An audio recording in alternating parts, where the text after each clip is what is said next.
Happy Thursday, folks. Welcome to Wake Up Charlotte to Go. Hope your week is ending on a nice note.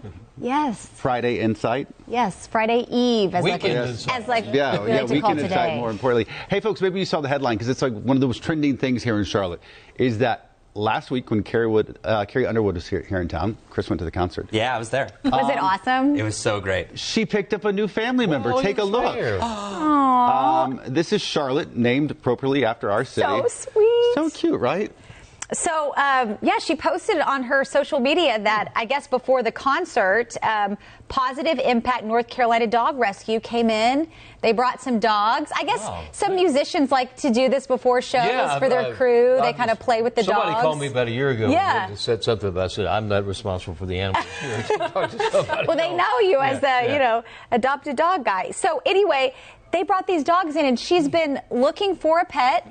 She has a couple other adopted pets, and she said she met this sweet puppy and just said, this is it. This is the one that I want to send home to my boys. His name is Charlotte? And I think it's a girl, yes. Yeah. And she decided to name her Charlotte. And it's going to be a nickname Charlie, is what she also said. And Chris, you said she actually had to fill some time during the concert, and she brought this up. So crazy things happen. One of the speakers blew, and then she said that this has never happened to her before, that she's more of a performer, not a talker. And she had nothing to talk about, so she brought up that she met this dog. And so she had actually announced it, so it was just hours into her getting this dog. And then what she said was, don't tell my children, just because it was going to be a surprise for them. But it was really cool because she's not really used to big technical difficulties like this, that you got to kind of see from the side. And one of her guitar players is actually from Charlotte. That's cool. And there was another one who was born here in Charlotte. So we actually have a lot of ties. We got to meet the dog as well. So it was cool to be there firsthand and kind of see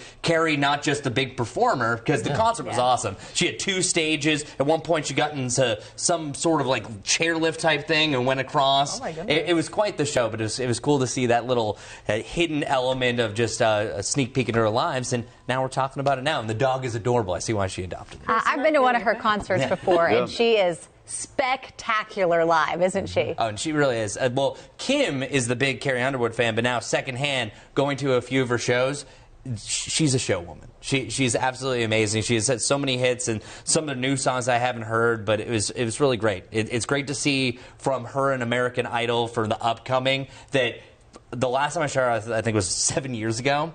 The show is twice as good as it once was. I bet. Everyone's trying to do bigger and better, right, with their shows. Streamers came down from the Spectrum Center. And then you were crying? No, I don't know. I wasn't crying at that point. Maybe a couple of songs. Streamers? Yeah, streamers. And there were flames at one point. Oh, it was great. And the coolest thing at the end, now I'm just fanboying right now. I was just saying, we really got it started. And I think this is the most she's ever talked on this. She did a Guns N' Roses cover, and then she started to drum. And her drumming is great. Yeah, no, it's great. Wow. That's awesome. Way to go, Carrie. Nice. What's the name of this organization? Pawsitive Impact North Carolina. Yes. And they're Charlotte-based? Pawsitive Impact North Carolina Dog Rescue. They brought in the puppies. Here, let me click on the... Sorry, I don't want to interrupt, but Chris, anything else you want to talk about? Oh, yeah, I'm sorry. Carrie, next time you're in Charlotte, we would love to meet you. Maybe you can come here on Wake Up to Go. And you said your wife is the big fan. I'm starting to... Yeah, we really know who's a big fan now. I mean, come on. We're both big fans. The cool thing is that now she'll have this piece of Charlotte with her literally for years. And I love the name is Charlotte. I was looking up the organization. I can't figure out what they're out of, though. On their Facebook page, it doesn't say. But you know what I bet they do, which a lot of organizations do now? A lot of them don't have like a home base, and they look for foster parents that are all around the Charlotte area. Monroe. And so they're looking for people to foster dogs everywhere. I mean, we see them when they bring them in to the studio, and it's like, oh my gosh, you just want to walk away with all of them. They're so cute. And I could see if you're a big performer, like having some cute dogs and pups around, just no matter what city you're in, would be a great way of just to boost your mood and relaxing everything. and making sure the show doesn't get to your head. I guess it's a regular thing now because they call it, but there's it was some alternative rock band. Hey man, we'd like to have some dogs over, dude. Is that how it sounded? They want some company. Yeah, totally. They want to boost their spirits too. Well, as long as they adopt, that's great. Yeah, I love it. Chris, you bring up an important point though, and it's what I think really differentiates a really good performer between an amazing performer, and that is when this example is because of a speaker, but when they could stop what they're doing and talk to the audience about something local or something. I know when I saw Gaga, this is going back 10 years ago, she talked about stopping at a place on Wilkinson Boulevard. And it's funny when an artist can do, and I've seen other really big name performers. What about Mick Jagger? Mick Jagger. That's a great example. That's another great, but I've known seen a lot of great performers who don't do that. They just sing and dance and go, and they're amazingly talented.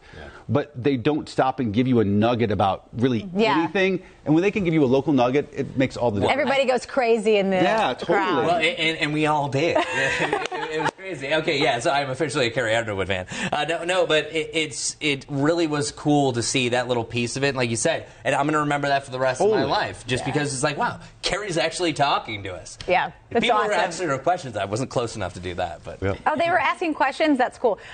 Joy said, adopted dogs are the best. I have one. Yes. And WCNC saying Lizzo was great when she was in Charlotte. I bet she was great. When was that? I missed that one. Did she have a dog with it? I don't know. Who knows? Maybe. That's a thing. Dogs backstage. Yeah, that's right. But that's really cool that she was taking questions from the audience to fill time. Fill time. I was just like, I kind of wanted the technical difficulties to go on longer. It was cool to see that. That's neat. That's right. All right, well, folks, we'll chime in, and we'll see you back here, and we'll also be joined by our chief Carrie Underwood correspondent. Yes. Chris Mulcahy. He'll be back as well. And he'll do weather sometimes, and sometimes he'll do traffic, too. You never know. And remember to adopt. That's true. And spay and neuter. Yes. All important as well. We'll see you back here tomorrow. See ya.